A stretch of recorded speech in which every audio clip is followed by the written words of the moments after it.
ಯಾರನ್ನಾದರೂ ಬಂಧಿಸುವುದು ತಮಾಷೆಯ ವಿಷಯವಾಗಿಬಿಟ್ಟಿದೆ. ಪೊಲೀಸರನ್ನ ತರಾಟೆಗೆ ತೆಗೆದುಕೊಂಡ ಹೈಕೋರ್ಟ್.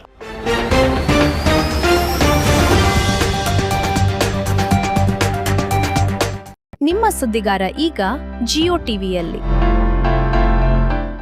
ವಿಚಾರಣೆಗೆ ಹಾಜರಾಗಲು ನಿರ್ದಿಷ್ಟ ದಿನಾಂಕ ನೀಡಿದರೂ ಆ ದಿನಾಂಕಕ್ಕೂ ಮುನ್ನವೇ ವ್ಯಕ್ತಿಯೊಬ್ಬರನ್ನ ಅಕ್ರಮವಾಗಿ ವಶಕ್ಕೆ ಪಡೆದ ವೈಟ್ಫೀಲ್ಡ್ ಪೊಲೀಸರ ನಡೆಯನ್ನು ಕರ್ನಾಟಕ ಹೈಕೋರ್ಟ್ ತೀವ್ರವಾಗಿ ತರಾಟೆಗೆ ತೆಗೆದುಕೊಂಡಿದೆ. ಪೊಲೀಸರಿಗೆ ಯಾರನ್ನಾದರೂ ಬಂಧಿಸುವುದು ತಮಾಷೆಯ ವಿಷಯವಾಗಿ ಬಿಟ್ಟಿದೆ ಅಂತ ಅತ್ಯಂತ ಖಾರವಾಗಿ ಕಿಡಿಕಾರಿರುವ ನ್ಯಾಯಾಲಯ ಕರ್ತವ್ಯ ಲೋಪ ಎಸಗಿರುವ ಪೊಲೀಸ್ ಅಧಿಕಾರಿಯ ಖುದ್ದು ಹಾಜರಾತಿಗೆ ಆದೇಶಿಸಿ ಭಾರೀ ಮೊತ್ತದ ದಂಡ ವಿಧಿಸುವುದಾಗಿ ಮೌಖಿಕ ಎಚ್ಚರಿಕೆಯನ್ನ ನೀಡಿದೆ. ಅಕ್ರಮ ಬಂಧನವನ್ನು ಪ್ರಶ್ನಿಸಿ ವ್ಯಕ್ತಿಯೊಬ್ಬರು ಸಲ್ಲಿಸಿದ್ದ ಅರ್ಜಿಯ ವಿಚಾರಣೆ ನಡೆಸಿದ ನ್ಯಾಯಮೂರ್ತಿ ಎಂ ನಾಗಪ್ರಸನ್ನ ಅವರಿದ್ದ ಏಕಸದಸ್ಯ ಪೀಠವು ಈ ಮಹತ್ವದ ಆದೇಶವನ್ನ ನೀಡಿದೆ. ನಾಗರಿಕರನ್ನು ಯಾವುದೇ ಸೂಕ್ತ ಕಾರಣ ಅಥವಾ ಆಧಾರವಿಲ್ಲದೆ ಕಾನೂನು ಬಾಹಿರವಾಗಿ ಬಂಧಿಸುತ್ತಿರುವುದನ್ನು ನ್ಯಾಯಾಲಯ ಪದೇ ಪದೇ ಗಮನಿಸುತ್ತಾ ಇದೆ.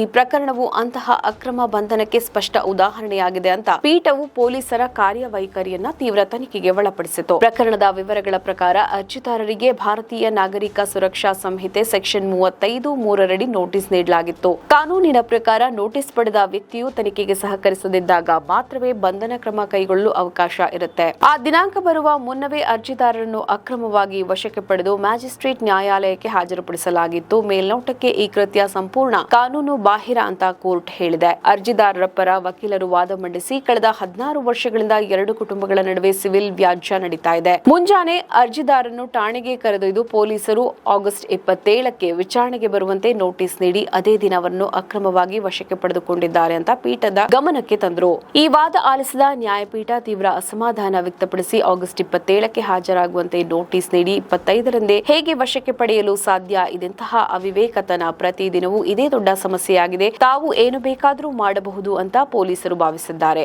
ನಾಗರಿಕರ ಸ್ವಾತಂತ್ರ್ಯವನ್ನು ಹಗುರವಾಗಿ ಪರಿಗಣಿಸಿ ಕಾನೂನು ಉಲ್ಲಂಘಿಸಿರುವ ತನಿಖಾಧಿಕಾರಿಯು ಗುರುವಾರ ಮಧ್ಯಾಹ್ನ ಕೋರ್ಟ್ಗೆ ಖುದ್ದು ಹಾಜರಾಗಬೇಕು. ಅವರಿಗೆ ಏಕೆ ಭಾರಿ ದಂಡ ವಿಧಿಸಬಾರದು ಎಂಬುದಕ್ಕೆ ವಿವರಣೆ ನೀಡಬೇಕು ಅಂತ ಕಟ್ಟುನಿಟ್ಟಿನ ಆದೇಶವನ್ನ ನೀಡಿತು. ಸುದ್ದಿಗಾರ ವಾಹಿನಿಯ ನೇರ ಪ್ರಸಾರವನ್ನ ವೀಕ್ಷಿಸಲು VI movies and TV app ನ ಡೌನ್ಲೋಡ್ ಮಾಡಿಕೊಳ್ಳಿ. ನಂತರ ಸುದ್ದಿಗಾರ ಅಂತ ಸರ್ಚ್ ಮಾಡಿ.